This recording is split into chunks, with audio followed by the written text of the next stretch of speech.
My name is Ron, and I thought I'd do a little review on this record player that I just purchased. So I've watched some reviews myself that other people have done, and I thought, you know, I ought to do one. I got this new item here. So what we have here is a Birch, B-I-R-C-H. It's a model number S34, made by the Birch brothers, B-O-E-T-S-C-H, from New Rockall, New York. I hope I pronounced that right. New Rockall, New York.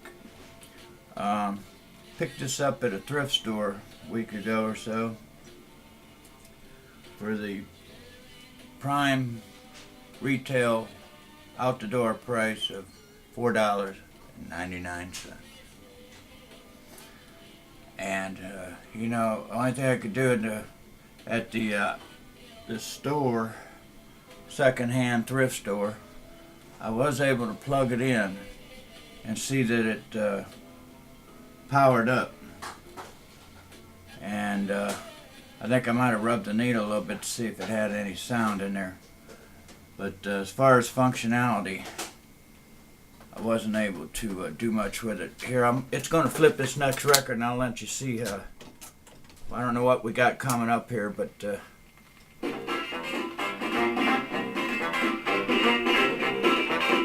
well.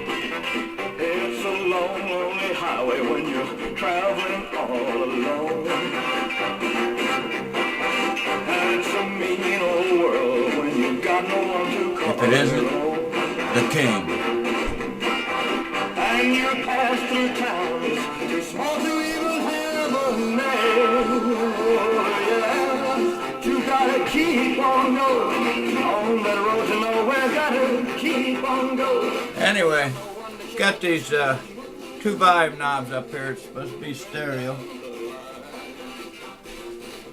On the front of it, it advertises as stereophonic 4-speaker system, high fidelity. You got a tone knob here,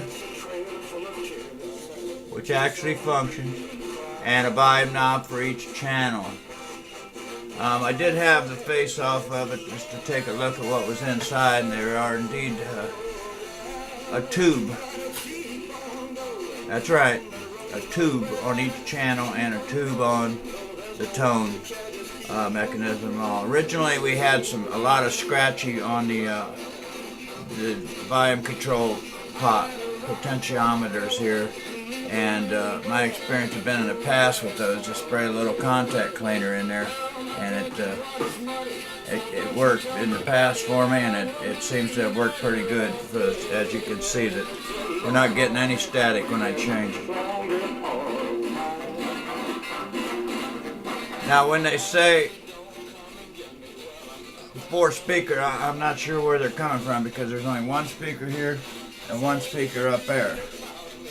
Unless they're referring to their paper speakers, they're just little 4 inches. You know, there's nothing to brag about the speakers in them, but this thing was built in 1960.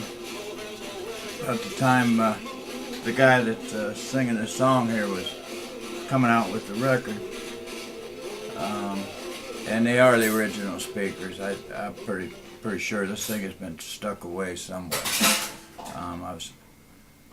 Thought I was going to have to get a new needle for it, but of course my records are scratched up there, and I'll show you those. But I did what we did back in the day. I threw a nickel on the arm and let her roll, and she's cutting right through these things.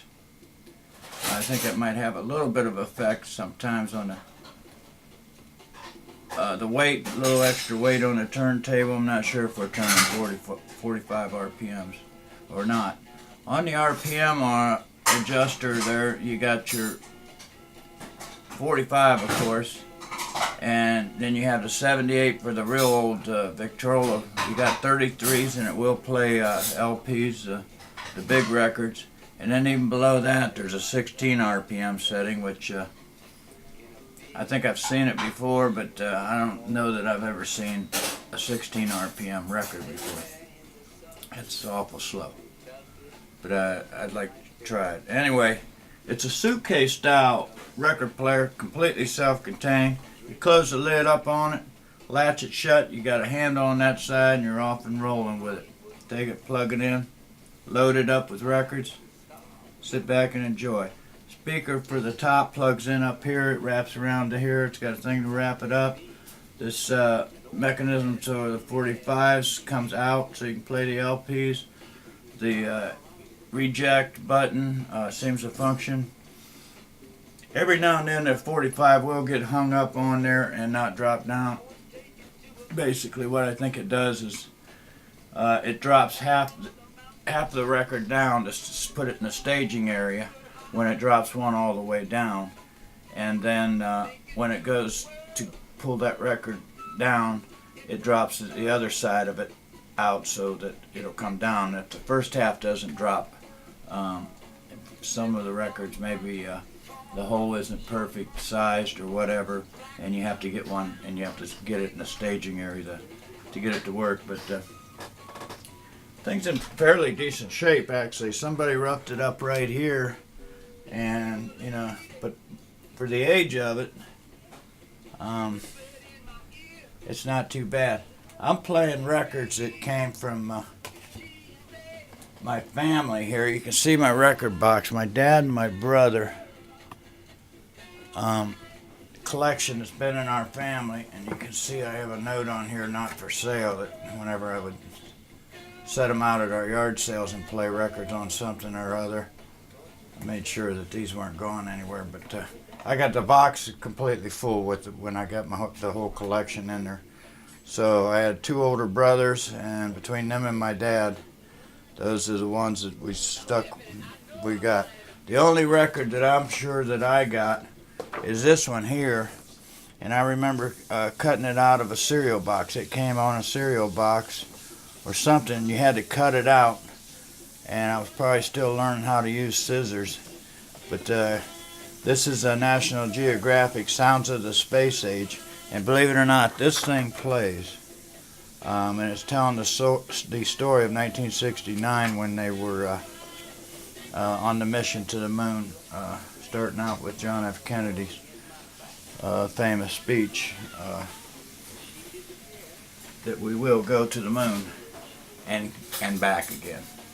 So anyway, there it is, the Birch. I'm pretty impressed with it, Probably could use a speaker change, but then again,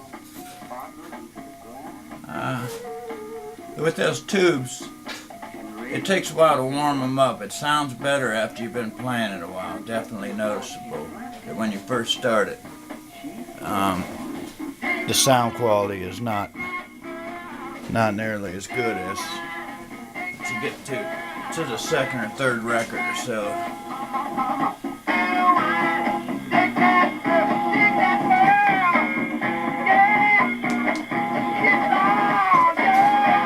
Thanks for watching.